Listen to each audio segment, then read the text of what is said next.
নবীজি যখন শুনলেন তার বাবা দুনিয়াতে নাই, বুক ফেটে যেন কান্না শুরু হয়ে যায়। এমন চিৎকার দিয়া কান্না, আমার আব্বা কোথায়? নবীজির কান্না দেখে বন্ধুরা কান্না শুরু করে দিছে। এত সান্ত্বনা দেয়, কোনো কাজ হয় না, নবীজির কান্না থামে না। আকাশে উড়ন্ত পাখি আর ওড়ে না, এক পাখি আর এক পাখিকে ডাকিয়া বলি, রে পাখি, যাকে সৃষ্টি না করলে তোকে আমাকে সৃষ্টি করতো না। এই খোলা আকাশে ডানা মেলে উঠতে পারতাম না। তাকায় দেখো এই মহামানব চোখের পানি ফালাইয়া কান্দে।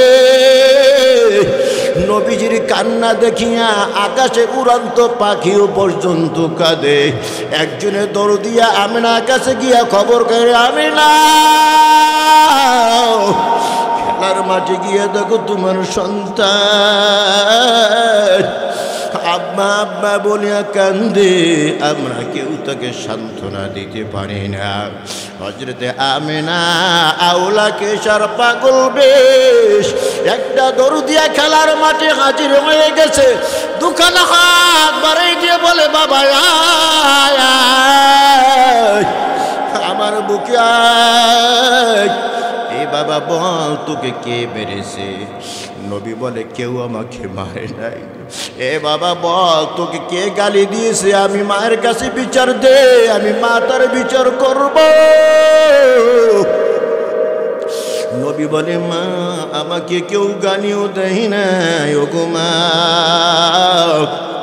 প্রত্যেক দিন খেলার উদ্দেশ্যে এই মাঠের ভিতরে হাজির হয়ে যায়। আমার বন্ধুরা খেলাধুলা করে, আমি খেলাধুলা করি না। আমি আমার মাওলার সৃষ্টি জগৎকে নিয়ে চিন্তা ফিকির করতে থাকি। ও মা, সূর্যটা যখন পশ্চিম আকাশে গিয়ে ডুবে যায়, আমি দেখি কতগুলো মানুষ এসে আমার বন্ধুদেরকে কোলে নেয়, গালের ভিতরে চুমু খায়। কত মোহাব্বত! আমাকে কেউ কোলেও নেয় না, আমার গালে কেউ চুমু খায় না। মা, আমি জিজ্ঞাসা করলাম বন্ধুদের কাছে, এই বন্ধুদের দল যারা তোদেরকে চুমু দেয়, কোলে নেয়, কি হয়? বন্ধুরা জবাব দেয়, মুহাম্মদ, আমাকে চুমু দেয়, আমাদেরকে কোলে নেয়, ওরা আমাদের বাবা হয়। এরে মুহাম্মদ, তোমার বাবা দুনিয়াতে নাই। ও মা, বলো আমার বাবা কোথায়? আমার বাবার কোলে উঠতেও তো আমার মনে চায়। আল্লাহু আকবার কান। সূরাতুদ দুহা আপনাদের সামনে তেলাওয়াত করেছি। এই সূরাকে সামনে রেখে অল্প কিছু আলোচনা করব ইনশাআল্লাহ। সবাই শেষ পর্যন্ত থাকবেন না ভাগবেন? কারা কারা থাকবেন হাত তুলে দেখেন। আল্লাহ আমাদের সবাইকে কবুল করুন।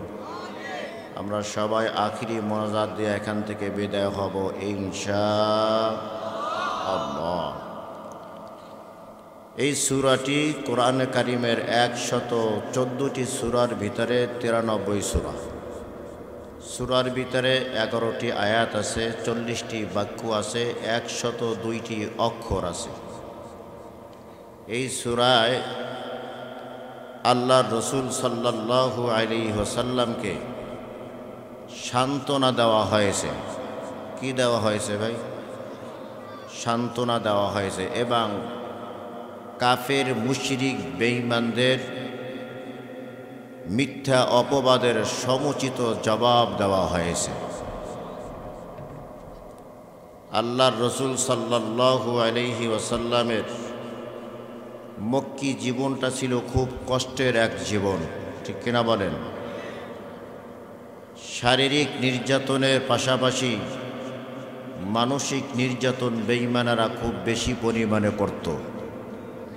কোন কথা বললে, কোন কাজ করলে নবীজি কষ্ট বেশি পাবেন, এটাই তাদের টার্গেট ছিল এবং সেই অনুযায়ী তারা কাজ করত, ঠিক কিনা বলেন?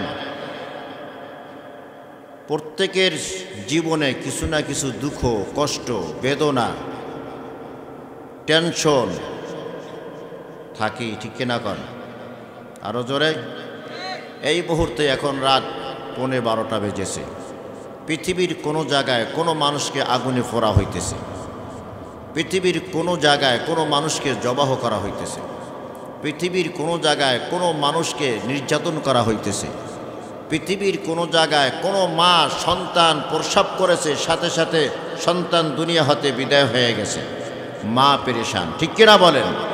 আবার কোনো সন্তান দুনিয়াতে এসেছে, আসার সাথে সাথে তার মা দুনিয়া হতে বিদায় হয়ে গেছে, ঠিক কিনা কন? প্রত্যেকটা মানুষের কিছু না কিছু দুঃখ, কষ্ট, বেদনা থাকি, ঠিক কিনা কন? আপনার ভিতরও আছে, আমার ভিতরেও। প্রত্যেকটা মানুষের ভিতরে কিছু কিছু থাকে কি থাকে না? তবে এই দুঃখ, বেদনা, কষ্ট কিভাবে কেটে উঠতে হয়, এই দুঃখ কষ্টের সময় কি করতে হয়, এটা এই ঘটনার মাধ্যমে আমরা জানতে পারবো ইনশাআল্লাহ। আল্লাহর রসুলের কাছে নিয়মিত ওহী আসতেছে। কি আসতেছে? ওহী আসতেছে। ওহী মানে জিবরাইল আলাইহিস সালাম আল্লাহর পক্ষ থেকে পয়গম্বর, পয়গাম নিয়ে আসতেছেন। কি নিয়ে আসতেছেন? পয়গাম নিয়ে আসতেছেন। হঠাৎ ওহী আসা বন্ধ হয়ে গেল। কি আসা বন্ধ? ওহী আসা বন্ধ। পয়গম্বর সাল্লাল্লাহু আলাইহি সাল্লাম বড় পেরেশান। আল্লাহর সাথে কথা বলার একটাই মাধ্যম, সেটা হলো হযরত জিবরাইল, ঠিক কিনা কন? দুনিয়াতে আমরা মোবাইলের মাধ্যমে যোগাযোগ করি, উভয় পক্ষ থেকে যোগাযোগ করার সুযোগ আছে কি নাই? উদাহরণস্বরূপ আমরা হয়তো বা কেহ এমন একটা সময় বানিয়ে নিয়েছি, দৈনিক মায়ের সাথে দুবার কথা বলি। কয়বার? দৈনিক মায়ের সাথে দুবার কথা বলি। মা টেনশন মুক্ত থাকে, সন্তান তো আমাকে ফোন দিবে, মা আর ফোন দেয় না। হঠাৎ যদি আপনি ফোন বন্ধ করে দেন, কাজের ব্যস্ততার কারণে মায়ের কাছে ফোন দিতে পারেন না, মায়ের ভিতরে কিন্তু অস্থিরতা শুরু হয়, ঠিক কিনা কন?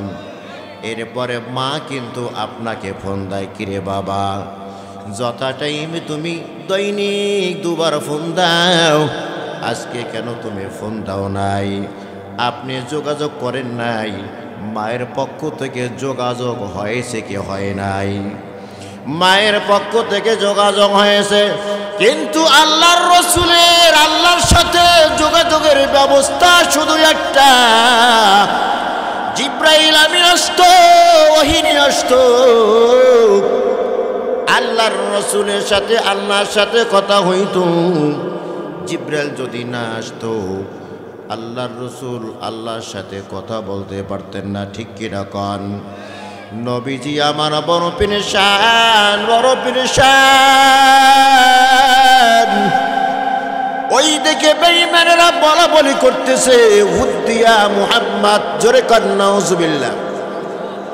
মুহাম্মদকে ত্যাগ করা হয়েছে, মুহাম্মদকে বর্জন করা হয়েছে, মুহাম্মদকে তার মাওলা তার আল্লাহ ভালোবাসে না, মুহাম্মদকে তার আল্লাহ ভুলে গিয়েছেন।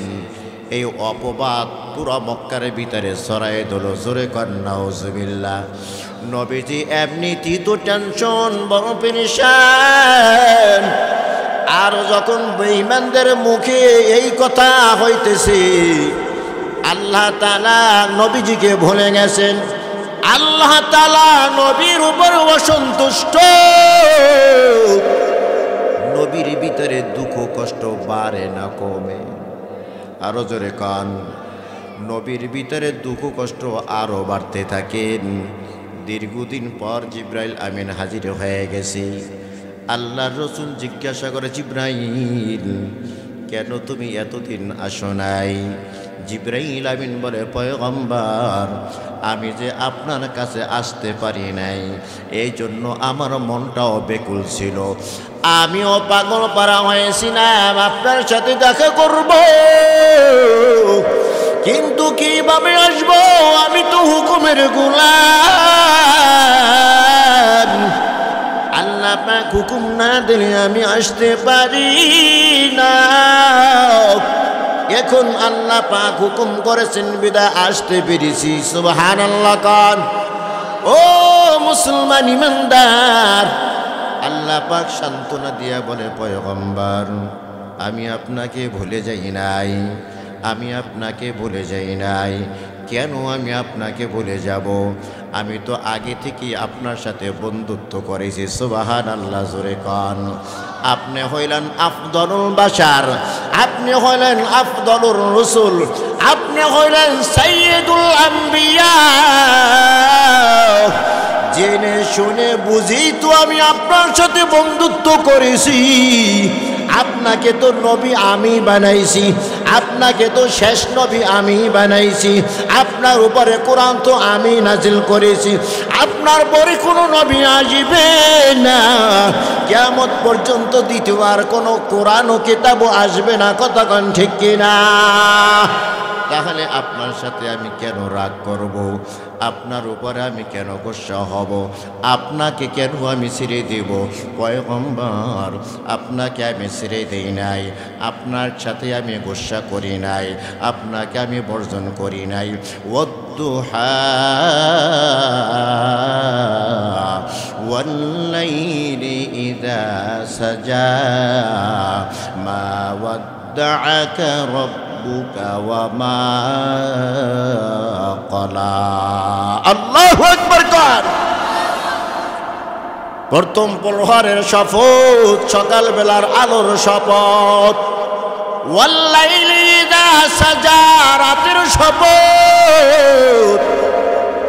যখন রাত গভীর হয়, নিঝুম হয়, নিস্তব্ধ হয়ে যায়, ও গো পয়গম্বর দিনের কসম খাই আমি বলি আপনাকে ভুলি নাই, দিনের কসম খাই আমি বলি আপনার উপর আমি অসন্তুষ্ট হই নাই, রাতের কসম খেয়ে বলি আপনাকে আমি ভুলি নাই, রাতের কসম খেয়ে বলি আপনার উপরে আমি অসন্তুষ্ট হই নাই। মা ওয়াদ্দাআকা রাব্বুকা ওয়া মা ক্বালা।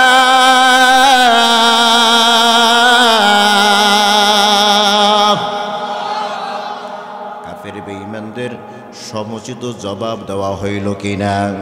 কাফের বেঈমান মুশরিককে বলে মুতিয়া মুহাম্মদ, মুহাম্মদকে বর্জন করা হয়েছে, মুহাম্মদকে মুহাম্মাদের আল্লাহ ছেড়ে দিয়েছে, মুহাম্মাদের উপরে তার আল্লাহ অসন্তুষ্ট হয়ে গেছে।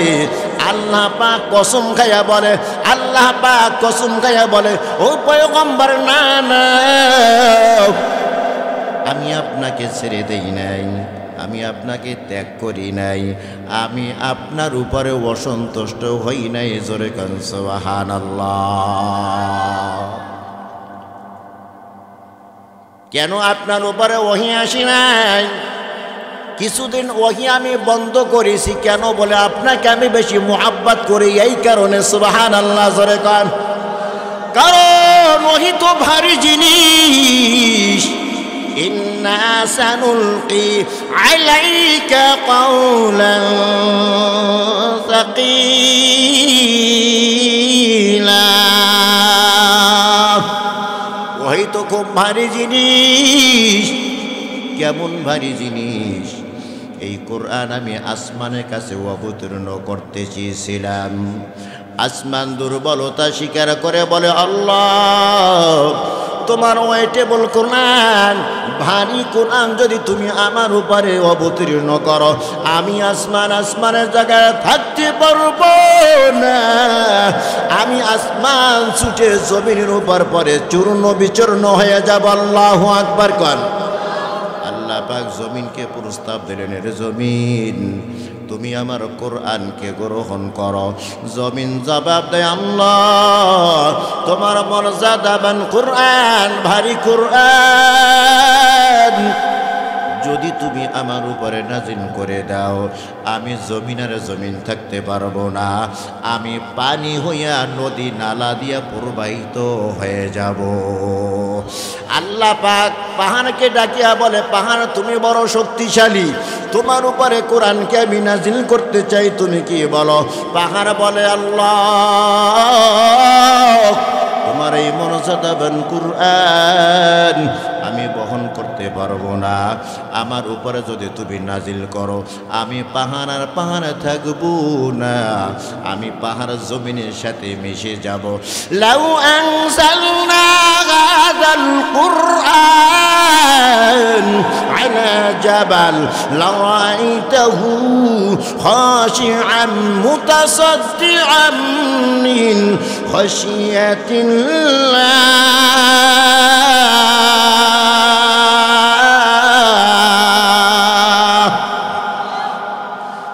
পাহাড় কোরআন গ্রহণ করে নাই। ওয়াহামালাহাল ইনসান, এই কোরআন গ্রহণ করেছে মানুষ। জোরে কোন সুবহানাল্লাহ। তাহলে মানুষের শক্তি বেশি না কম? মানুষ কোরআন গ্রহণ করেছেন। আল্লাহ তাআলা বলেন, ভারী কোরআন তোমার উপর আমি চাপায়া দেই, তোমার উপরে আমি অবতীর্ণ করি, তোমার তো অনেক কষ্ট হয় আমি আল্লাহ জানি, এই জন্য মাঝে মাঝে আমি একটু বিরতি দেই। আল্লাহর রাসূল সাল্লাল্লাহু আলাইহি ওয়াসাল্লাম আলী রাদিয়াল্লাহু তাআলা নূর রানের উপরে মাথা দিয়া ঘুমায়। আলী মোটে উঠার পায় না, কোনো কষ্ট হয় না। হঠাৎ নবীজির ঘুম ভেঙে গেছে। আল্লাহর নবীজি যখন আলীর দিকে তাকাইলেন, আলী দেখে নবীজির মাথা মুবারক এত ভার, মনে হয় যেন আলী রাদিয়াল্লাহু তাআলা পা ভেঙ্গে চুরমার হয়ে যাবে। আল্লাহর রাসূল ঘেমে গেলেন, আলী রাদিয়াল্লাহু তাআলা ঘেমে গেলেন। আলী বুঝতে পেরেছেন নবীজির উপরে ওহী নাজিল হইতেছে। আল্লাহু আকবার, জোরে কর। নবীজি যখন উটের উপরে থাকতেন, ওই সময় যদি ওহী নাজিল হইত, উটার সোজা পায়ে হাঁটতে পারতো না, সাথে সাথে বসে পড়তো। আল্লাহু আকবার কন। আল্লাহ তাআলা বলে, পয়গম্বর আপনাকে আমি বেশি মুহাব্বত করি, ভালোবাসি, এই ভালোবাসার কারণে আমি মাঝে মধ্যে বিরতি দেই, আপনার উপর আমি ওহী নাজিল করি না। যখন আমার আপনার পরিপূর্ণ এনার্জি আসবে, এরপরে আবার আমি ওহী নাজিল করা শুরু করি। বেঈমানের দল বলে, আমি আল্লাহ আপনাকে ভুলে গেছি। না না, আমি আপনাকে ভুলি নাই, আপনার উপর আমি রাগ হই নাই, আপনার উপর আমি অসন্তুষ্ট হই নাই। ওয়াদ-দুহা ওয়াল-লাইলি ইযা সাজা মা ওয়াদ্দাআকা রাব্বুকা ওয়া মা ক্বালা। আল্লাহু আকবার কন। আরেকটা শানে নজুল হলো, আল্লাহর রাসূল সাল্লাল্লাহু আলাইহি ওয়াসাল্লাম শারীরিক অসুস্থতার কারণে, কোন অসুস্থতা? শারীরিক অসুস্থতার কারণে 3 দিন তাহাজ্জুদ নামাজ পড়তে পারে নাই। কয়দিন? আল্লাহর রাসূল 3 দিন তাহাজ্জুদ নামাজ আদায় করতে পারেন নাই। আল্লাহর রাসূলের আপন চাচি আবু লাহাবের স্ত্রী উম্মে জামিল বলা বলি শুরু করলো, মুহাম্মাদের কাছে যেই শয়তানরা আসতো, এখন আর সেই শয়তানরা মুহাম্মাদের কাছে আসে না। জোরে কর নাউজুবিল্লাহ। বলতে জিবরাইল আমিনকে বুঝাইছে, জিবরাইল আমিন মুহাম্মাদের কাছে আসে, এই জন্য জিবরাইল আমিনকে উম্মে জামিল শয়তান কয়। জোরে কর নাউজুবিল্লাহ। কিভাবে উম্মে জামিল বুঝতে পারলো জিবরাইল আমিন নবীজির কাছে আসে না? কারণ হইল, নবীজি প্রত্যেক দিন রাতের বেলায় তাহাজ্জুদ নামাজ আদায় করতেন। একদিন যদি তাহাজ্জুদ নামাজ ভুলে যাইতেন, রাতের বেলা তাহাজ্জুদ আদায় করতে পারেন নাই, পরের দিন সে তাহাজ্জুদ নামাজ কাজা আদায় করতেন।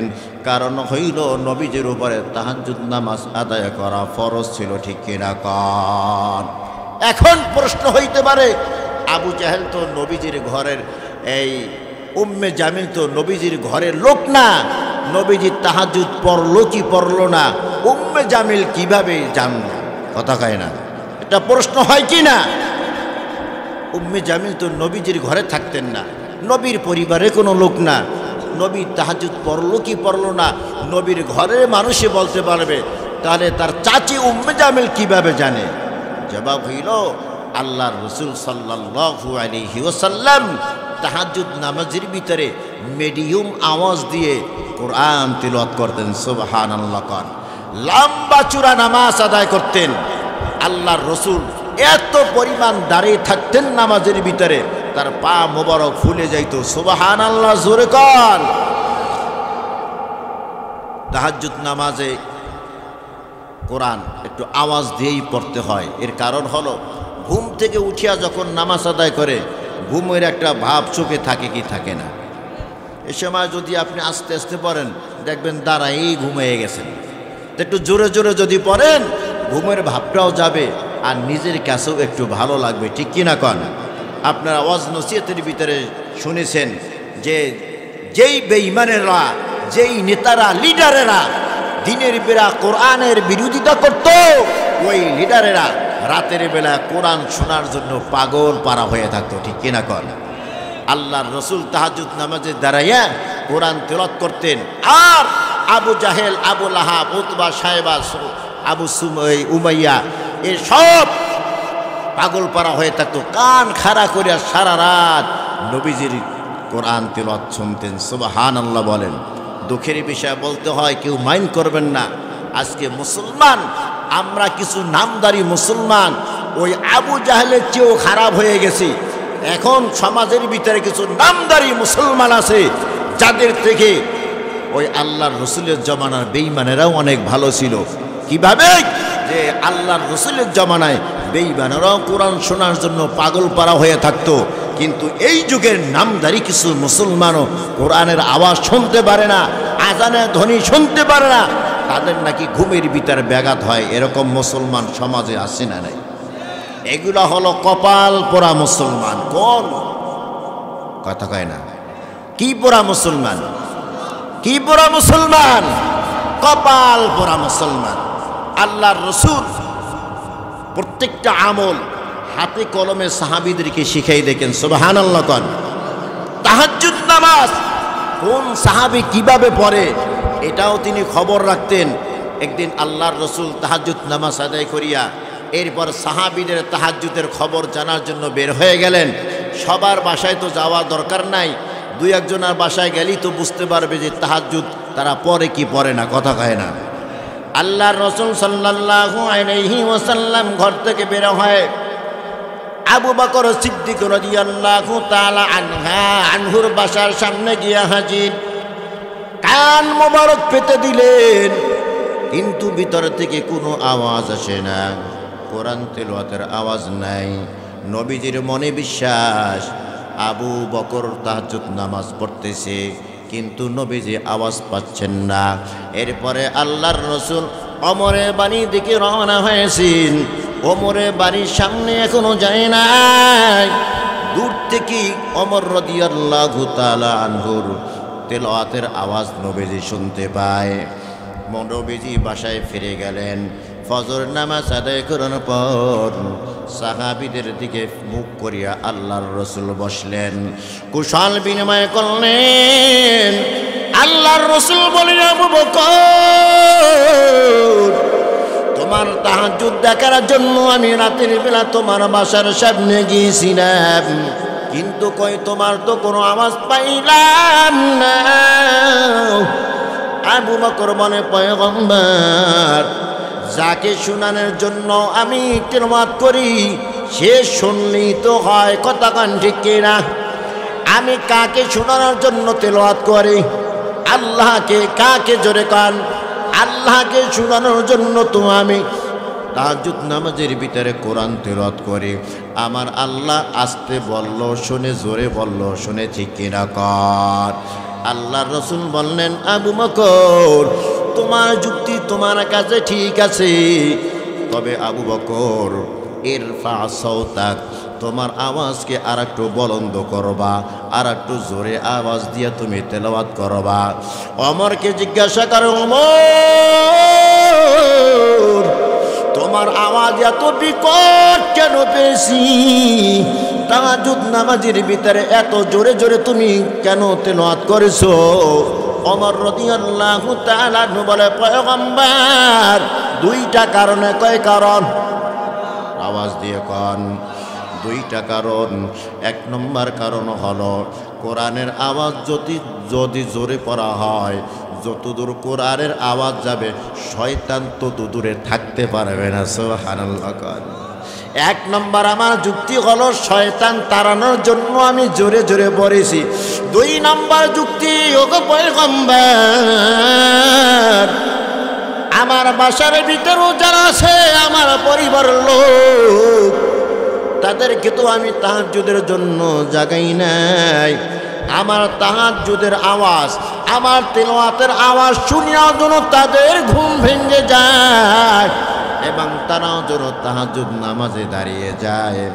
আল্লাহর রাসূল বললেন, ওমর, তোমার যুক্তিও ঠিক আছে, তবে ওমর তুমি একটু আস্তে আস্তে তেলাওয়াত করবা, তোমার আওয়াজটা বড় হয়ে যায়। নিজের যুক্তি মতো কোনো ইবাদত চলবে? আর জোরে কান। শরীয়ত যেভাবে বলে, আমার যুক্তিতে ভালো লাগুক আর খারাপ লাগুক, শরীয়ত যেভাবে বলবে সেভাবেই, কথা কয় না, সেভাবেই আমল করতে হবে। ঠিক কিনা বলেন? আল্লাহর রাসূল বলে, আবু বকর তুমি একটু আওয়াজ বাড়াইবা কেন? তোমার আওয়াজ একেবারেই নাই। আর ওমরকে বললেন, তোমার আওয়াজ অনেক বড় হয়ে যায়, তুমি একটু আওয়াজ কমাইয়ে দিবা। তাহলে আবু লাহাবের স্ত্রী উম্মে জামিল কিভাবে জানলো? বলে, ওই যে নবীজি তাহাজ্জুদ নামাজের ভিতরে তেলাওয়াত করতো, ওই তেলাওয়াত উম্মে জামিল তার ঘরে বসে বসে শুনতো। তো 3 দিন পর্যন্ত দেখে তেলাওয়াতের কোনো আওয়াজ নাই। বুঝতে পারলো যে নবীজির কাছে যে ওহী আসতো সেইটা আসে না। জিবরাইলকে শয়তান বলে বলে, মুহাম্মাদের কাছে আর শয়তানরা এখন আসে না। জোরে কর নাউজুবিল্লাহ। আরো জোরে কর। মুহাম্মদকে তার আল্লাহ পরিত্যাগ করেছে, মুহাম্মদকে ভুলে গিয়েছে, মুহাম্মাদের উপরে অসন্তুষ্ট হয়ে গেছে। আল্লাহ তাআলা তখন এই দুইটা কসম খাইলেন, ওয়াদ-দুহা ওয়াল-লাইলি ইযা সাজা মা ওয়াদ্দাআকা রাব্বুকা ওয়া মা ক্বালা।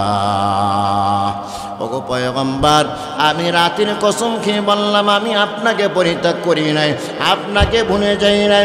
দিনের কসম খেয়ে বললাম আপনাকে আমি ভুলে যাই নাই, আপনাকে আমি পরিত্যাগ করি নাই। জোরে করেন আলহামদুলিল্লাহ। মা ওয়াদ্দাআকা রাব্বুকা ওয়া মা ক্বালা ওয়ালাল আখিরাতু খায়রুন লাকা মিনাল উলা। আল্লাহু আকবার বলেন। ওগো পয়গম্বর, দুনিয়ার থেকে আখিরাত আপনার জন্য উত্তম, আমাদের জন্য উত্তম কিনা? কথা কয় না। দুনিয়া উত্তম নাকি আখিরাত উত্তম? আল্লাহ বলে, ওয়ালাল আখিরাতু খায়রুল লাকা মিনাল উলা, দুনিয়া থেকে আখিরাত উত্তম। আরেক জায়গায় বলে, ওয়ালাল আখিরাতু খায়রুন ওয়া আবকা, আখিরাত হলো উত্তম, আখিরাত হলো স্থায়ী। সুবহানাল্লাহ। জোরে কর। দুনিয়া অনুত্তম আর দুনিয়া অস্থায়ী, আখিরাত হইল স্থায়ী। কথা কন ঠিক কিনা? ওগো পয়গম্বর, আখিরাত আপনার জন্য উত্তম। কিভাবে আখিরাত আপনার জন্য উত্তম? আপনি আখিরাতে অনেক মর্যাদা লাভ করবেন, মাকামে মাহমুদ আপনাকে দান করা হবে। ও পয়গম্বর, যেই দিন কোনো নবী পর্যন্ত আল্লাহর সামনে কথা বলার সাহস পাবে না, ওই দিন আপনাকে সমস্ত মানুষের জন্য, সমস্ত মুমিন মুমিনাতের জন্য সুপারিশ করার অধিকার আপনাকে দেওয়া হবে। জোরে কান সুবহানাল্লাহ। অতএব আখিরাত আপনার জন্য উত্তম, এই হলো একটা অর্থ। আর একটা অর্থ হলো, ওগো পয়গম্বর, আপনার প্রথম সময়ের থেকে পরের সময়টা উত্তম। এখন নবুয়তের প্রথম সময়, মক্কার জীবনটা আপনার জন্য বড় কঠিন। মদিনার জীবনটা আপনার জন্য একেবারে সহজ। সুবহানাল্লাহ জোরে কান। মক্কার জীবনে আপনার উপরে কত জুলুম নির্যাতন, কিন্তু মদিনার জীবনে এত জুলুম নির্যাতন ছিলেন না, ঠিক কিনা কন? মক্কার বেঈমানেরা নবীজিকে যে পরিমাণ কষ্ট দিয়েছে, মদিনার সাহাবীরা এর থেকেও বেশি নবীজিকে ভালোবাসা দিয়েছেন, ঠিক কিনা কন? এই জন্য আল্লাহ পাক বলেন আপনার প্রথম সময় থেকে পরবর্তী সময় অনেক ভালো, অনেক ভালো। ওয়ালাল আখিরাতু খায়রুল লাকা মিনাল উলা ওয়ালা সাওফা ইউতিকা রাব্বুকা ফাতারদা। অতি সত্বর আপনাকে দান করা হবে, এত পরিমাণ দান করা হবে পয়গম্বর, আপনি খুশি হয়ে যাবেন। সুবহানাল্লাহ জোরে কান। ওই দান আল্লাহ পাক দুনিয়াতে করেছেন কিনা, কিভাবে করেছেন? যেই বছর আল্লাহর পয়গম্বরের সহধর্মিণী হযরত খাদিজা রাদিয়াল্লাহু তাআলা আনহা ইন্তেকাল করেছেন, ওই বছরই চাচা আবু তালেব দুনিয়া হতে বিদায় হয়ে গেছে। নবীজির মনে কত কষ্ট, কত কষ্ট।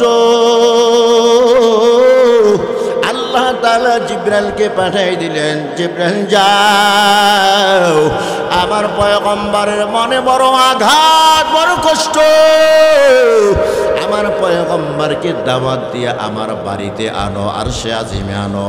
আমি নবীর সাথে দিদার দিব, আমি নবীর সাথে কথা বলবো। নবীর সাথে যদি কথা বলি, নবীকে যদি আমি দিদার দেই, নবীর সমস্ত দুঃখ কষ্ট নবী ভুলিয়া যাইবে। সুবহানাল্লাহ কান। ওয়ালা সাউফা ইউতিকা রাব্বুকা ফাতারদা। ওগো পয়গম্বর, অচিরি আপনাকে আল্লাহ পাক এত পরিমাণ দিবে, এত পরিমাণ, আপনি পেয়ে খুশি হয়ে যাইবেন। মক্কার ভিতরে জুলুম নির্যাতন মুসলমানদের উপরে কঠিনভাবে চলতেছে। আল্লাহর পয়গম্বর দোয়া করেন, আল্লাহ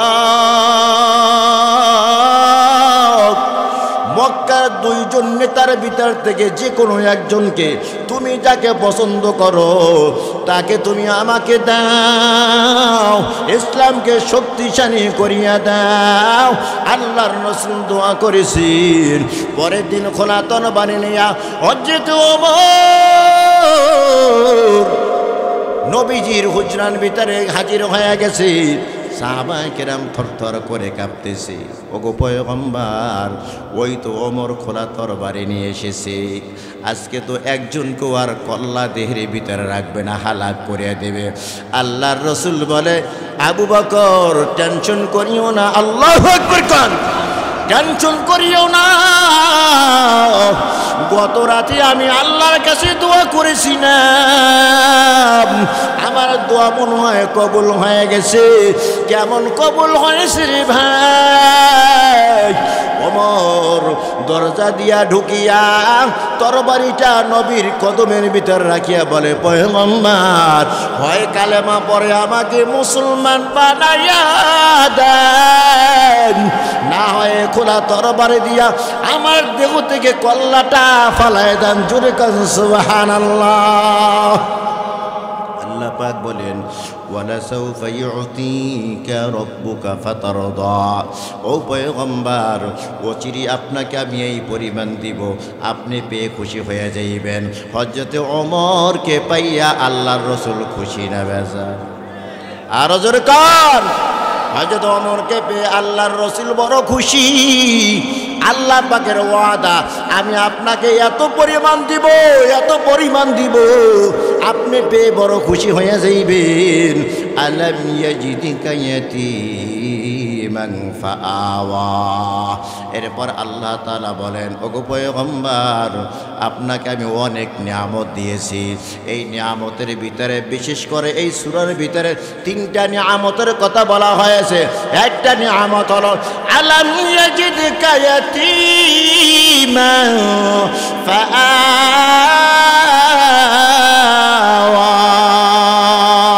ওগো পয়গম্বর, আপনাকে আমি এতিম পাই নাই, এরপরে আমি আপনাকে আশ্রয় দিয়েছি, আপনাকে এতিম রূপে পেয়েছি আমি, এরপরে আপনাকে আশ্রয় দিয়েছি। আল্লাহু আকবার কন। কেমন এতিম? দুনিয়াতে আপনি আসছেন, আসার 6 মাস আগেই বাবা দুনিয়া হতে বিদায় হয়ে গেছে। আবার দুনিয়াতে মায়ের ভালোবাসাও আপনি বেশি দিন পান নাই। 6 বছর বয়সী মাও দুনিয়া হতে বিদায় হয়ে গেছে। আপনি বড় এতিম। আপনাকে লালন পালন করার মতো আপনার বাবা কোনো সহল সম্পদ রেখে যায় নাই। আমি আল্লাহ আপনার পিতামহ, আপনার দাদার অন্তরের ভিতরে এতটা প্রেম, এতটা ভালোবাসা দিয়েছি। পৌরাজ্যার সন্তানকে যতটা মোহাব্বত করে, এর থেকেও আপনাকে বেশি মোহাব্বত করেছেন আপনার দাদা। আপনার দাদা দুনিয়া হতে বিদায় হয়ে গেছে। এরপর হইল পিতৃব্য, অর্থাৎ আপনার চাচা। আপনার চাচার ভিতরে, আবু তালেবের ভিতরে এতটা মোহাব্বত আমি দিয়েছি। আবু তালেব নিজের সন্তানকে যতটা মোহাব্বত করেছে, এর চেয়েও বেশি মোহাব্বত করেছে আপনাকে। জোরে কান ঠিক কিনা? আলাম ইয়াজিদকা ইয়াতীমান ফাআওয়া। ওগো পয়গম্বর, আপনাকে আমি এতিম রূপে পাই নাই, হ্যাঁ আপনাকে আমি এতিম রূপে পেয়েছি। এরপর আমি আল্লাহ তো আপনাকে আশ্রয় দিয়েছি, আপনাকেই তো আমি লালন পালন করিয়া বড় বানাইছি। আপনি দুনিয়াতে বাবা বলে কাউকে ডাক দিতে পারেন নাই, মা বলে কাউকে ডাক দিতে পারেন নাই। যার দুনিয়াতে বাবা নাই সে জানে বাবার কত দাম। যার দুনিয়াতে মা নাই সে জানে মায়ের কত দাম। আল্লাহর পয়গম্বর হালিমাতুস সাদিয়ার ঘরে দুধ পান কোর্স কমপ্লিট করিয়া বাড়িতে ফিরে আসলেন। 6 বছর বয়স পয়গম্বরে চলতেছে। বন্ধু বান্ধবরা ধরল, মুহাম্মদ চল খেলার মাঠে চল। আমার নবী বলে, বন্ধুদের দল, আমার খেলাধুলা ভালো লাগে না।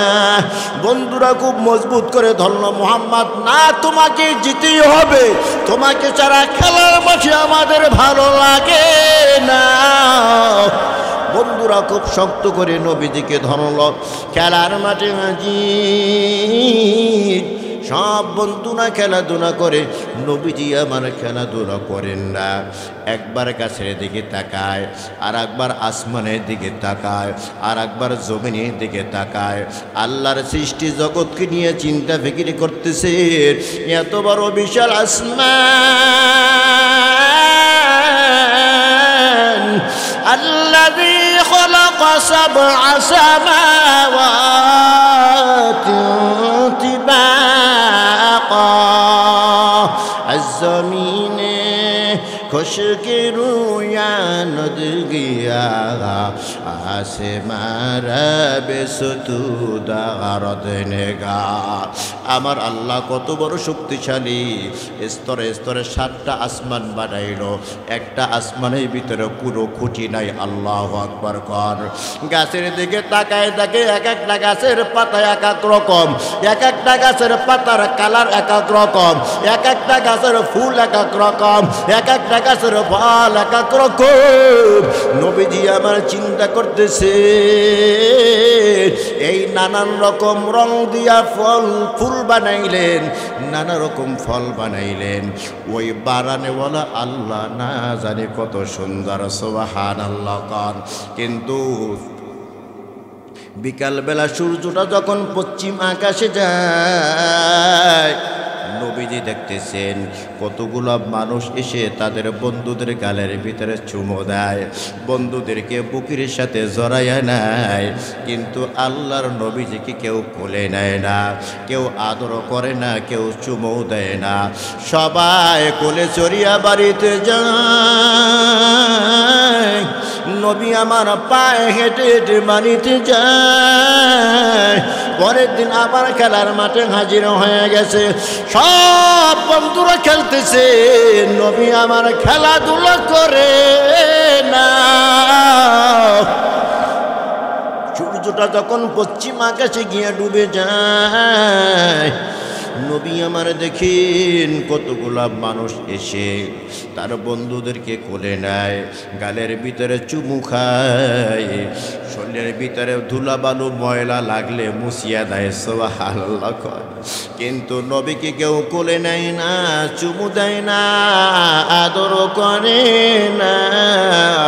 আজকেও নবী কিছু বুঝতে পারলেন না, সবাই কোলে উঠে বাড়িতে যায়, নবী আমার পায়ে হেঁটে বাড়ি যায়। তৃতীয় দিন যখন হাজির হয়ে গেছে, বন্ধুদেরকে যখন কোলে নেয়, নবী আজকে দুঃখ আর চাপাইয়া রাখতে পারলেন না। বন্ধুদেরকে ডাকিয়ে বলে, আয় একসাথে খেলাধুলার উদ্দেশ্যে মাঠের ভিতরে হাজির হয়ে যায়। তোমরা সবাই খেলাধুলা করো, আমি খেলাধুলা করি না, আমি আমার মাওলার সৃষ্টি জগৎকে নিয়ে চিন্তা ফিকিরি করি। ও বন্ধুদের দল, জানতে চাই,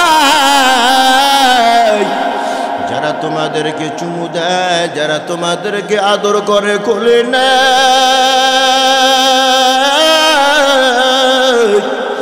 বন্ধুরা জানতে চায় ওরা তোমাদের কি হয়?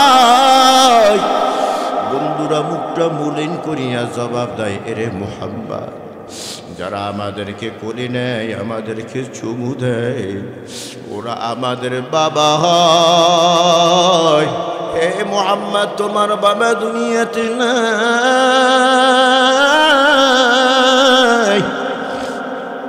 নবীজি যখন শুনলেন তার বাবা দুনিয়াতে নাই, বুক ফেটে যেন কান্না শুরু হয়ে যায়।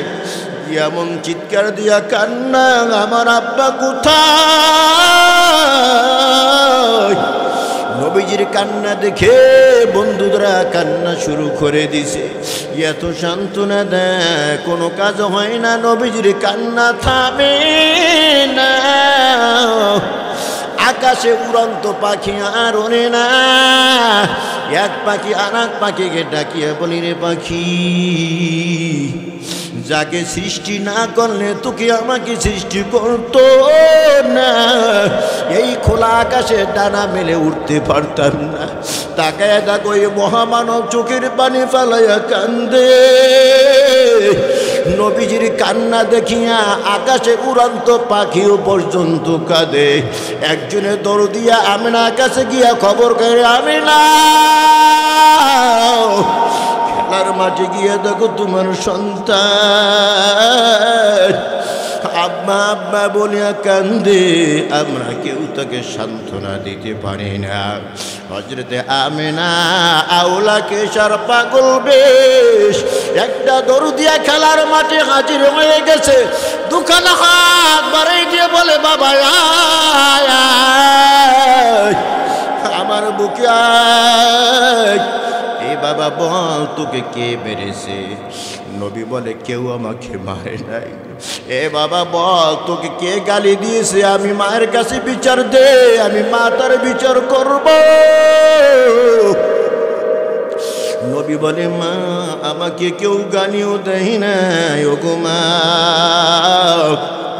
প্রত্যেক দিন খেলার উদ্দেশ্যে এই মাঠের ভিতরে হাজির হয়ে যায়। আমার বন্ধুরা খেলাধুলা করে, আমি খেলাধুলা করি না। আমি আমার মাওলার সৃষ্টি জগৎকে নিয়ে চিন্তা ফিকির করতে থাকি। ও মা, সূর্যটা যখন পশ্চিম আকাশে গিয়ে ডুবে যায়, আমি দেখি কতগুলো মানুষ এসে আমার বন্ধুদেরকে কোলে নেয়, গালের ভিতরে চুমু খায়। কত মুহাব্বত! আমাকে কেউ কোলেও নেয় না, আমার গালে কেউ চুমু খায় না।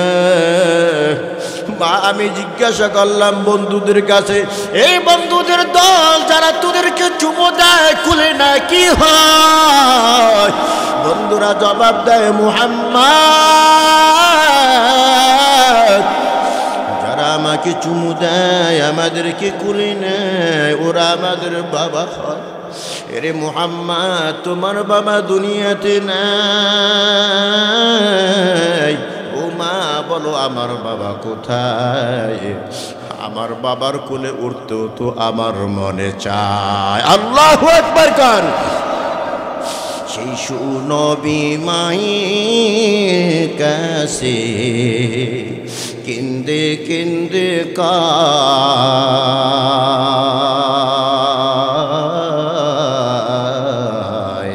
বলো বলো মাগো আমার আব্বাজান কোথায়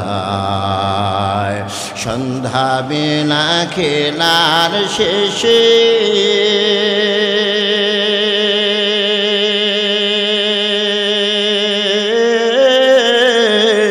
সব ছেলেদের পিতা এসে আমার খেলার সাথী ভাইদের কোলে নিয়ে যায়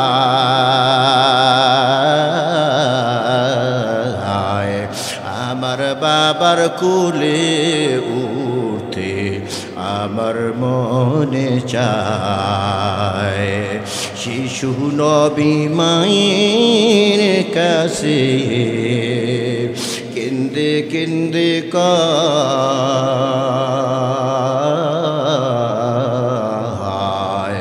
বলো বলো মাগো আমার আব্বাজান কোথায় আল্লাহু আকবার কান আল্লাহ পাক বলেন আলম ইয়াজিদকা ইয়াতীমান ফাআওয়া ও পয়গম্বর আমি তো আপনাকে ইতিম অবস্থায় পেয়েছিলাম দুনিয়াতে আপনার মা নাই বাবাও নাই আমি আল্লাহ আপনাকে আশ্রয় দিয়েছি জোরে কান সুবহানাল্লাহ নবীকে কে আশ্রয় দিয়েছেন আরো জোরে আওয়াজ দিয়ে কোন নবীকে আল্লাহ পাক আশ্রয় দিয়েছেন আমাদেরকেও আশ্রয় কে দেন জোরে আওয়াজ দিয়ে আল্লাহ কর আল্লাহর নামটা জোরে কর আল্লাহু আকবার আরো জোরে কর আল্লাহু আকবার আলম ইয়াজিদকা ইয়াতীমান ফাআওয়া এক নম্বর নিয়ামত আপনাকে আমি দান করেছি পয়গম্বর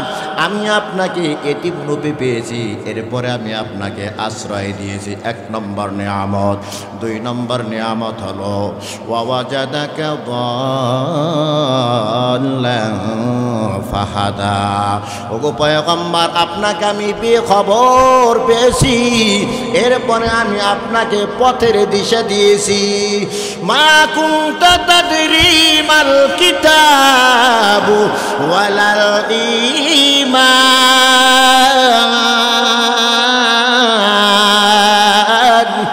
আপনি জানেন না কিতাব কি আপনি জানেন না ঈমান কি জিনিস আমি আল্লাহ নবুয়ত দান করিয়া আপনাকে কিতাব দিয়েছি কিতাবের সংজ্ঞা আপনি জেনেছেন আপনাকে আমি নবুয়ত দান করিয়া ঈমানের মতো মহা দৌলত দান করিয়া আপনাকে আমি জানাইছি ঈমান কি জিনিস ঠিক কিনা কান ওয়াজাদাকা দাল্লান ফাহাদা ওগো পয়গম্বর আপনাকে আমি বেখবর পেয়েছি শরিয়ত সম্পর্কে আপনার কোনো জ্ঞান ছিল না ঈমান সম্পর্কে আপনার কোনো জ্ঞান ছিল না কিতাব সম্পর্কে আপনার কোনো জ্ঞান ছিল না আমি আল্লাহ ফাহাদা পথের দিশা দিয়েছি ওয়াজাদাকা আইলান ফাআগনা ওগো পয়গম্বর আপনি ছিলেন নিঃস্ব অসহায় আমি আল্লাহ আপনার অভাব অনটন দূর করেছি আল্লাহু আকবার কর আরো জোরে আওয়াজ দিয়ে আল্লাহু আকবার ও পয়গম্বর আপনি এতিম ছিলেন আমি আল্লাহ আপনাকে আশ্রয় দিয়েছি আপনি বেখবর ছিলেন আমি আপনাকে পথের দিশা দিয়েছি ওগো পয়গম্বর আপনি ছিলেন নিঃস্ব অসহায় আমি আল্লাহ আপনাকে অভাব দূর করেছি স্তরে ঢুকায় ও চিরি তাদেরকে জাহান্নামের ভিতরে ঢুকানো হবে জোরে কর নাউজুবিল্লাহ আমাদের সমাজে এতিমদেরকে ঠগাই না পাঠিয়েছে রে নাই আরো জোরে কন বড় ভাই হোক ছোট ভাই হোক দুই তিনটা ছেলে মেয়ে রাখিয়া দুনিয়া হতে বিদায় হয়ে গেছে এখন এই ভাতিজা আর ভাতিজিকে সম্পদ না দিয়া চাচা এই সম্পদ আত্মসাৎ করে আসে না নাই আর যদিও দেয় দামি দামি জায়গাগুলো নিজের জন্য রাখে বেদামি জায়গাগুলা ভাতিজা ভাতিজির জন্য রাখে, ঠিক কিনা কন? আল্লাহ পাক বলেন, আল্লাহর রসুলও না, আল্লাহ পাক বলেন এতিমের মাল যে জুলুম করিয়া খাও তাদের পেটের ভিতরে জাহান্নামের আগুন ঢুকাও, ও চিরি তোমাকে জাহান্নামের আগুনে জ্বালানো হবে। জোরে কর নাউজুবিল্লাহ।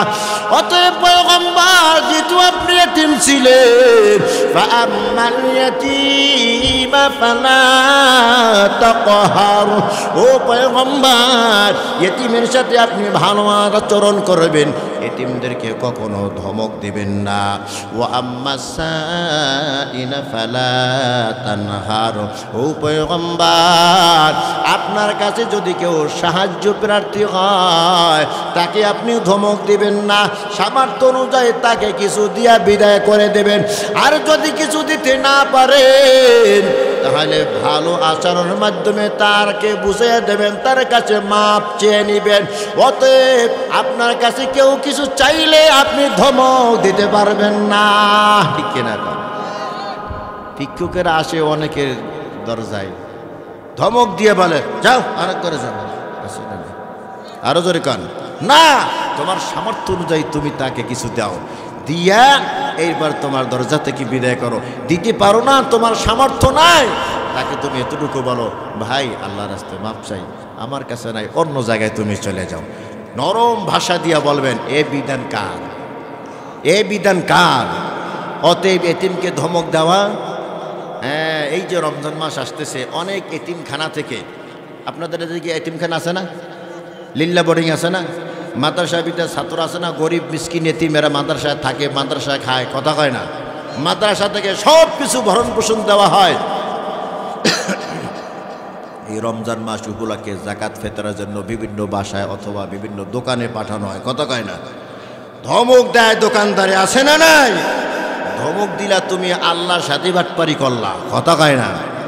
তোমার তো আরো শুকুর আদায় করা উচিত ছিল, তোমার এই সম্পদ তো এতিমখানা নিয়ে পৌঁছে দেওয়ার কথা, তোমার উপরে তো তারা ইহসান করেছে, তারা মাদ্রাসা থেকে আইসা তোমার কাছ থেকে নিয়ে যায়, তোমার উপর তো ইহসান করা, তুমি তো আরো শুকুর আদায় করবা, আলহামদুলিল্লাহ করবা, আরো তুমি তার গাড়ি ভাড়াটা দিয়ে দেওয়া উচিত, কথা কয় না। কিন্তু এমন কপাল পোড়া ধমক দিয়া বলে, তোদের কি এইটাই কি শিক্ষা দেয়, কথা কয় না। তোদেরকে এই ভিক্ষাই শিক্ষা দেয়, আছে না নাই? আরো জোরে কর। যারা এটা বললেন ভিক্ষা শিক্ষা দেয়, তারা খুব সাবধান। এই কথাটা বইলে আপনি কি বুঝাইতে চান? আল্লাহ পাকের আয়াতের বিরুদ্ধে করতে চান, কথা কন ঠিক কিনা? আল্লাহ পাক বলেন, তিনটা নিয়ামত আপনাকে দিয়েছি, এতিম হিসাবে আপনাকে পেয়েছি, আমি আল্লাহ আশ্রয় দিয়েছি, আপনাকে আমি বেখবর পেয়েছি, আপনাকে আমি পথের দিশা দিয়েছি, দুইটা নিয়ামত। আর তিন নম্বর নিয়ামত হলো আপনাকে আমি নিঃস্ব অসহায় পেয়েছি, এরপরে আপনার অভাব আমি মুক্ত করেছি। এই তিনটা নিয়ামত আমি আপনাকে দিয়েছি। অতএব এতিমদের সাথে আপনি খারাপ আচরণ করবেন না, এতিমদেরকে ধমক দিবেন না। আর যদি কোনো সাহায্য প্রার্থী আপনার কাছে আসে তাকেও ধমক দিবেন না, তার সাথেও খারাপ আচরণ করবেন না। 2 নম্বর বিধান। 3 নম্বর বিধান হলো ওয়া আম্মা বিনিআমাতি রাব্বিকা ফাহাদ্দিস। আল্লাহ পাক যে আপনাকে যেই নিয়ামত দিয়েছেন সেই নিয়ামতের প্রচার প্রসার করতে থাকেন। সেই নিয়ামত হতে পারে আপনার নবুয়ত, এটা আপনি প্রচার করেন। আর সেই নিয়ামত হতে পারে কোরআন, এটাও আপনি প্রচার করতে থাকেন। সেই নিয়ামত হইতে পারে হাজারো নিয়ামতের ভিতরে আমরা ডুবি আছি, সেই নিয়ামত মানুষের কাছে প্রকাশ করতে থাকেন। তাহলে 3টা নিয়ামত দিয়েছি আর 3টা বিধানও আপনাকে দিয়েছি। আপনি যে নিয়ামত আপনাকে দিয়েছি মানুষের কাছে প্রচার করেন। আমি আপনাকে নিঃস্ব পেয়েছি, অসহায় পেয়েছি, আশ্রয় দিয়েছি, অভাব মুক্ত করেছি। অতএব সাহায্যকারীকেও ধমক দেওয়া যাবে না, এতিমদেরকেও ধমক দেওয়া যাবে না।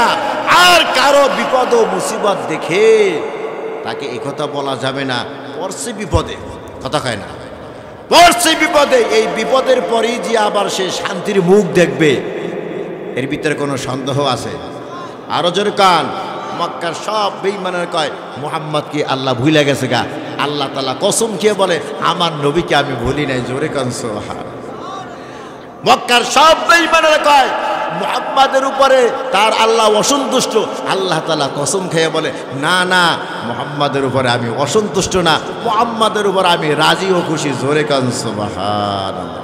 অতএব কারো বিপদ মুসিবত দেখা বললেন না গেছে গা শেষ হইয়া কোন আকাম জানি করছে, আরে মেয়ে এটা তো পরীক্ষা হইতে পারে, কথা কয় না, এটা তো পরীক্ষাও হইতে পারে। দুনিয়াতে বিপদ আসে দুই কারণে। কয় কারণে? দুই কারণে বিপদ আসে। একটা কারণ হইল শাস্তি স্বরূপ আসে। কি স্বরূপ আসে? শাস্তি স্বরূপ আসে। আর একটা কারণ হইল তার দাম, তার মাকাম জান্নাতে বাড়ানোর জন্য আসে। সুবহানাল্লাহ, জোরে কর। একটা বিপদ আসে শাস্তি দেওয়ার জন্য, কাফের বেঈমানদের উপরে যেটা আসে শাস্তি দেওয়ার জন্য বিধান আসে, গজব আসে। আর একটা বিপদ মুসিবত আসে জান্নাতে তার মাকাম বাড়াই দেবেন। দুনিয়ার ভিতরে যে যত আল্লাহর নিকটবর্তী, যার সাথে আল্লাহর মোহাব্বত সবচেয়ে বেশি, তার উপরে বিপদ ও মুসিবত বেশি হয়েছে না কম? আল্লাহর রসুল বলে সবচেয়ে বেশি বিপদগ্রস্ত হয়েছে নবীগণ, এরপরে নবীর সাথে যার বেশি সম্পর্ক সাহাবীগণ, এরপরে তাবিন, তারপর তাবিন। এভাবে আল্লাহর সাথে সম্পর্ক যার যত বেশি, বিপদ ও মুসিবত তার তত বেশি। এর কারণ এইটা নয় যে আল্লাহ তাকে ভালোবাসে না, হ্যাঁ অবশ্যই আল্লাহ তাকে ভালোবাসে। কেন বিপদ ও মুসিবত দেয়? যে জান্নাতে তার মাকাম বাড়াই দেবে। আহলে সুন্নাত ওয়াল জামাতের আকীদা হলো সমস্ত নবীরা বেগুনা মাসুম, সমস্ত নবীরা বেগুনা মাসুম। আর প্রত্যেক নবীর উপরে বিপদ এসেছে।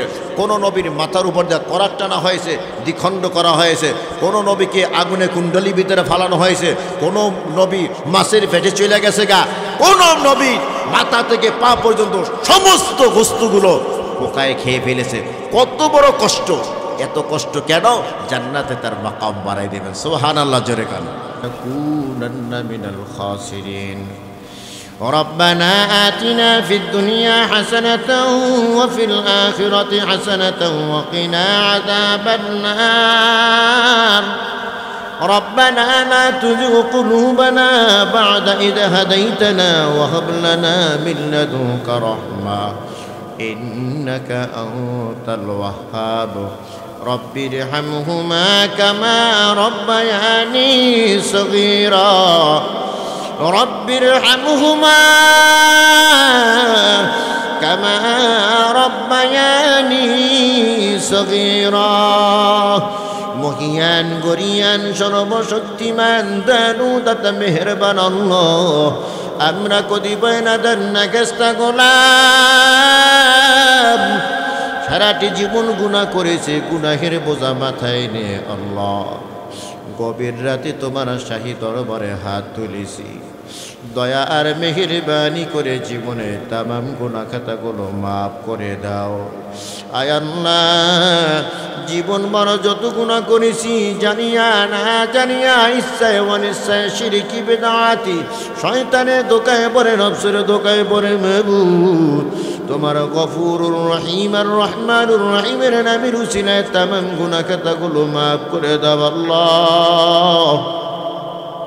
হাজরানে মজনিস হতে পারে আমি গুনাহগার, আলেম ওলামাদেরকে নিয়ে তোমার দরবারে হাত জাগাইছি, দাড়ি পাকা মুসল্লি যুবক ভাইদেরকে নিয়ে তোমার দরবারে হাত জাগাইছি।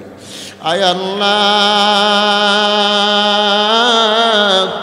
যারা হাত দুকারা তোমার পছন্দনীয় হয়, আয় আল্লাহ তারা হাতির উসিলা আমাদের সবাইকে মাফ করে দাও আল্লাহ। আয় আল্লাহ, গুনাহের কারণে তুমি আমাদেরকে আসমানি গজব দিয়ে গানাক করে দিও না, গুনাহের কারণে মরণে কষ্ট দিও না, কবরে আযাব দিও না, গুনাহের কারণে তুমি আমাদেরকে জাহান্নামের লাকড়ি বানাইও না আল্লাহ। সারাটি জীবন গুনাহ করেছি, গুনাহ করতে করতে 3.5 হাত দেহ কারা নাপাক বানিয়ে ফেলেছি আল্লাহ।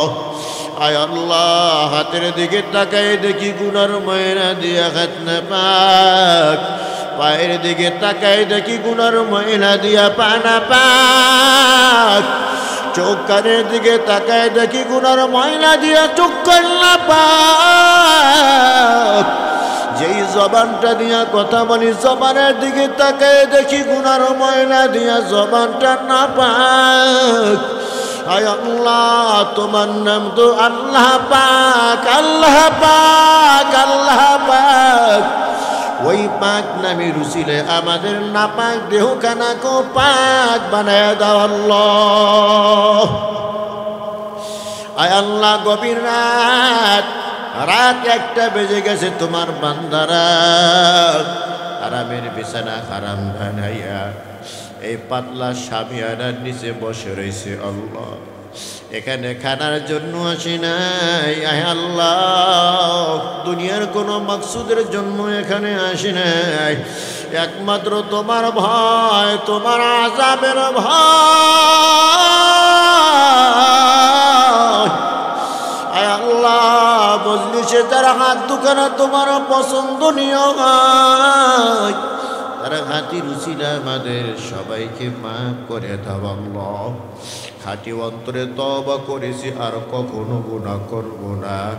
মেহেরবানি করে আমাদের তওবাকে কবুল করে নাও আল্লাহ। এ জীবনে না করিলাম বন্দিগি, গুনাহ করে কাটাইলাম জিন্দিগি। গুনাহ করছি আর তো গুনাহ করব না, দয়া করে মাফ করে দাও রব্বানা, দয়া করে মাফ করে দাও রব্বানা। আয় আল্লাহ কুদরতি নজরটা দিয়ে মজলিসের দিকে তাকাও। তোমার বান্দারা বিক্ষুতের মতো 2খানা হাত তোমার শাহী দরবারে তুলে দিয়েছে রে মালিক। কাউকে তুমি খালি হাতে ফিরাইয়া দিও না, মেহেরবানি করে মাফ করে দাও আল্লাহ। এলাকার মা বোনেরা আমাদের সাথে হাত জাগাও রে মা, গুনাহের কথা স্মরণ করিয়া চোখের পানি ছেড়ে দিয়া কান্দো রে মা। কান্না যদি না আসে মনকে বুঝাও রে মন। একদিন তুমি লাল শাড়ি পরিধান করিয়া এই বাড়ির বধূ হয়েছিল, কত মানুষ তোমার মুখে মিষ্টি দিয়েছে, কত মানুষ তোমাকে নিয়ে আনন্দ ফুর্তি করেছে। আবার এমন একটা দিন এসে যাবে রে মা,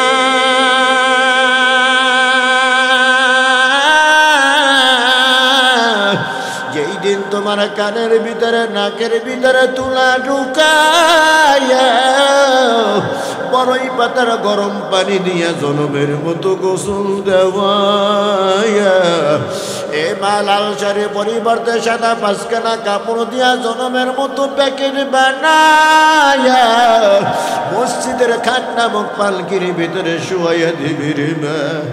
এ মা তোমার লাশের পাশে দাঁড়াইয়া তোমার ছেলে মা মা বলে ডাকবে, তোমার লাশের পাশে দাঁড়াইয়া তোমার মেয়ে মা মা বলে ডাকবি। এ মা তুমি কারো ডাকে সাড়া দিতে পারবা না, তোমার লাশের খাটটা হাতে হাতে দুনিয়া কবরের দিকে রওনা হয়ে যাবে। কবরে এক পাশে খাটটা রাখিয়া 2জন মানুষ কবরে নামিয়া তোমার লাশটা হাতে হাতে দরিয়া কবরে শুয়াইয়া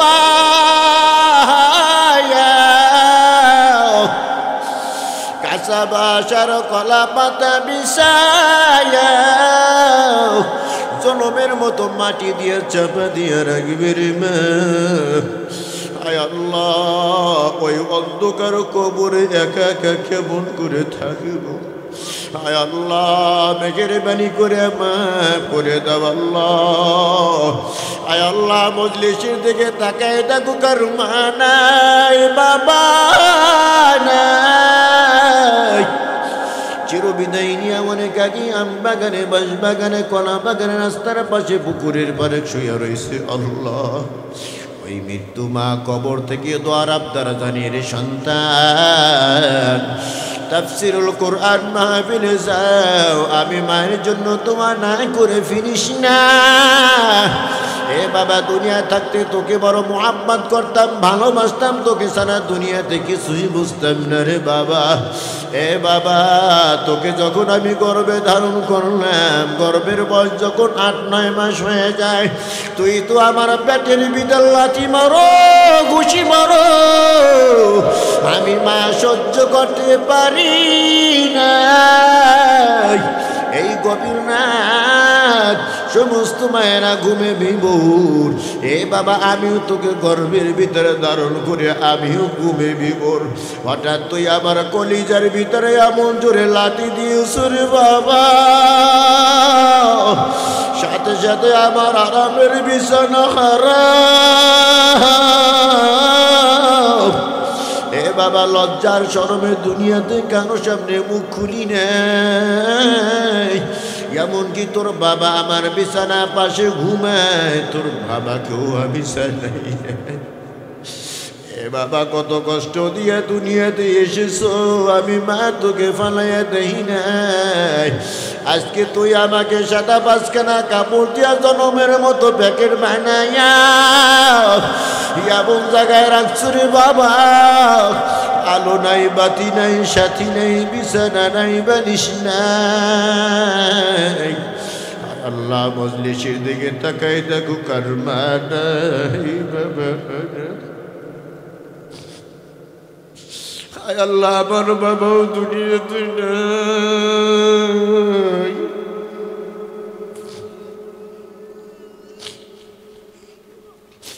আয় আল্লাহ, তুমি আমার বাবাকেও মাফ করে দাও আল্লাহ। আমার বাবার কবরকে তুমি জান্নাতের বাগান বানাইয়া দাও।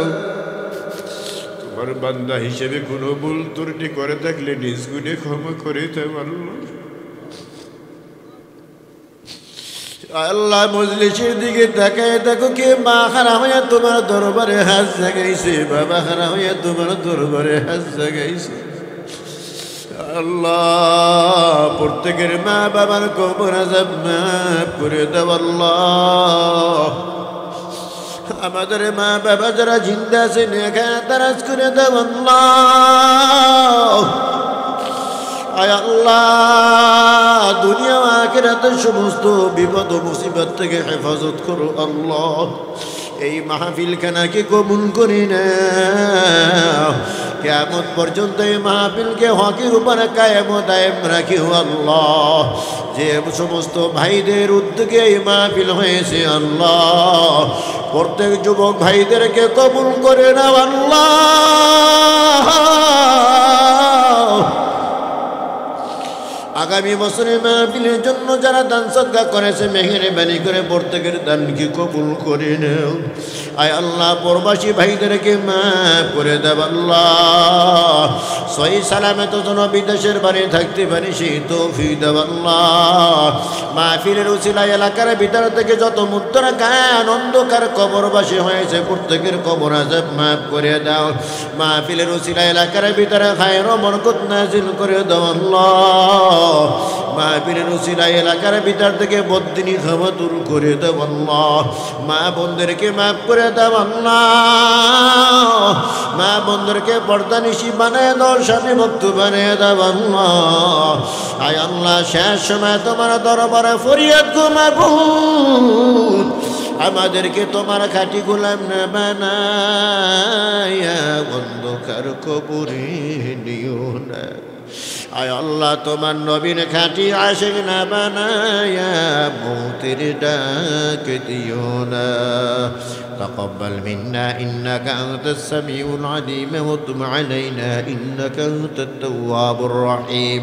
سبحان ربك رب العزة عما يصفون وسلام على المرسلين والحمد لله رب العالمين. موتر সময় মদিরি জবানে জারি করে দো মধুর কালেমা লা ইলাহা ইল্লাল্লাহু মুহাম্মাদুর রাসূলুল্লাহ। আসসালামু আলাইকুম।